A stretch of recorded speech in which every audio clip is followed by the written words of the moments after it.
First huge world title fight of 2024 this weekend, Johnny, in Quebec City. Beterbiev's adopted home, obviously, is Canada.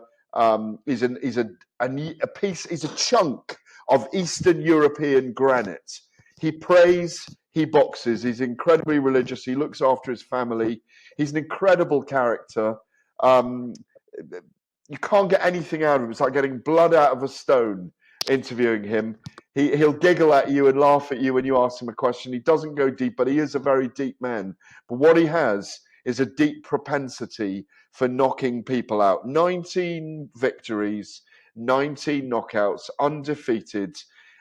He's got that ability to put people underway when he's under pressure, and he almost threshes at times with these wild hooking punches, and yet he's educated in that brilliant Eastern European style.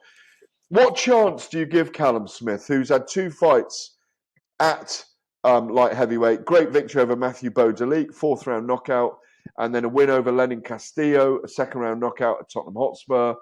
Obviously, the second one was in Jeddah on the undercard of Joshua and Usyk 2, or Usyk Joshua 2. Very tough fight for him, in my view, and yet a great opportunity for him as well. A very, very tough fight, but any world title fight is going to be tough for different reasons. And yet, Beterbiev's at the pinnacle of that light heavyweight division, probably up there with Dimitri Bivol. That's the fight people will be wanting and yearning for eventually at some point. But Callum Smith's got a great chance. Big puncher, big guy. It is still one of them things where you can force a stoppage, you can force something to happen. He's got to be looking at this thinking, Beterbiev's got all these knockouts. He's a great fighter. He's got relentless pressure, but he's not a young man anymore, and maybe he can use that to his advantage. The only defeat is against Canelo Alvarez, obviously when Callum was number 1 in the super middleweight division. Can we take anything? Obviously, that was 4 years ago now, 3 and a bit years ago now, in the San Antonio, Texas. 12th round unanimous decision. Canelo won that. If you remember, he was quite aggressive in the fight. Callum weathered everything. Yeah. Callum's never been down in his professional career, not once. No. So, you can see this going 12 rounds, can't you? But I do think they'll go into the trenches in the last third of the fight. I think that's where it's going to be won and lost, in my view, because I think Beterbiev does up the gears and does go for full attack. And yet, Callum's got a great jab, huge, hard, heavy right hand.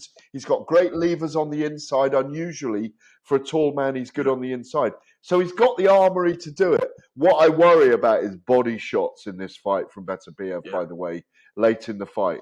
If Beterbiev suddenly begins to target the body. Yeah, they've got a big target there to hit, obviously, being Smith's a very, very tall man, especially at that weight. I just think it's an entertaining fight. Beterbiev's got that all-action style. I remember watching him versus Anthony Yard. Against Anthony Yard, that was a fight, like you said, going into the trenches. Yard dug in, Beterbiev had to step it up again and again and again, and eventually got the win. Maybe that's what Callum Smith's got to do, but in a more educated way, perhaps at a longer range, trying to keep him off his chest, because as you said, if he rattles them body shots in Beterbiev, Callum Smith, I don't care if he's not been stopped before, he's going to feel them for sure. And he's 39 later this month, Beterbiev. That plays a factor. I think one of the things about him is we know that he's, absolutely brilliant. World Championship gold in 2009, European Championship gold. The other thing about him is all fights by stoppages. So he's never been 12 rounds. So it's understandable why Beterbiev is the favourite in this fight. But Adam Deans and Alexander Gvozdyk took him 10 rounds. Callum Johnson put him down early in the fight, in which the Brit was beaten. He's not imperceptible to being hurt or being down. So one of the arguments for me is if Callum can use educated pressure in this fight, he could hurt Beterbiev and he could outpoint him as Yep. well. That's what you've got to think. You can't just sit back and think, oh, he's a big puncher, he's knocked everyone out. I've got to sit back. You've got to realise, and Smith's got to hopefully realise that he's got an armoury himself, as you said, and he can do damage to Beterbiev. And at that age of 38, 39, has he got the 12 rounds in him? So if he puts educated pressure on him from round one, we'll take a lot out of him round 1 to 6, and then maybe Smith can find that extra gear where he's a little bit on the younger side. I'm not sure he's a young man himself, but he's not approaching 40 like Beterbiev is, and that's what he's got to do. He's got to have a bit of self-belief, you know. No, Callum's been around forever. He's only 33. Yeah. And Exactly. and he hasn't got major miles on the clock either. You know, the one thing about this, Beterbiev's been out since the Yard fight, so Yeah. 11 months. Callum's been out 17 months. Is that a concern for you at all? Yeah, that's Clearly it is. not so much because Beterbiev's been out for such a long time as well, but it's not good to be inactive for a year plus, is it? It's gonna play some sort of role, whether that's in the timing, whether that's in how you respond in the first few rounds. It might take him a couple of rounds to settle back into a rhythm, and you don't want to be worrying about that when you're fighting someone who's knocked every single person out their fault. You know, that's a concern. Exactly.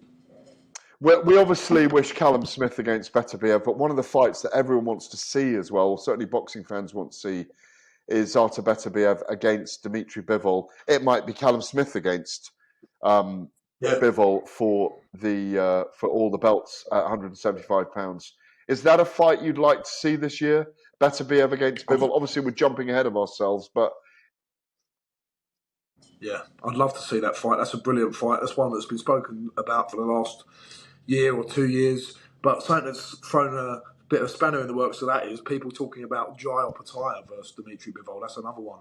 And if we get sport with that one as well, you'll be equally as happy because Jai Opataya is a force to be reckoned with. And them sort of guys, maybe if the weight makes sense, they can do that as well. But the trouble is, Bivol says he can make 168 as well to fight Canelo in a rematch. Obviously, he's got a victory over Canelo. Having been out there with both of them and seen Opataya live fighting, I think Opataya is more likely to go up, and especially if he's in Tyson Fury's camp a lot for this fight with Usyk on February the 17th.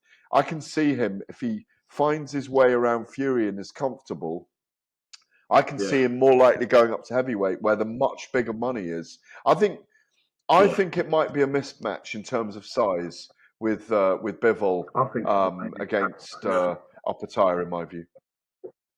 Because as you say, Bivol's not a. Do you agree? He's not he's not someone who struggles to make light heavyweight, is he? Bivol is, as you said, it can go back down to super middle. So maybe it makes more sense for the fight with Bivol and Beterbiev and Jai Opataya to move into the heavyweights. Absolutely, and I think we'll see Opataya really dominate the cruiserweight division this year. It'd be fascinating to see if he can step up to heavyweight and win a world title, even, you know, as Alexander Usyk, David Haye, Evander Holyfield, and others have done.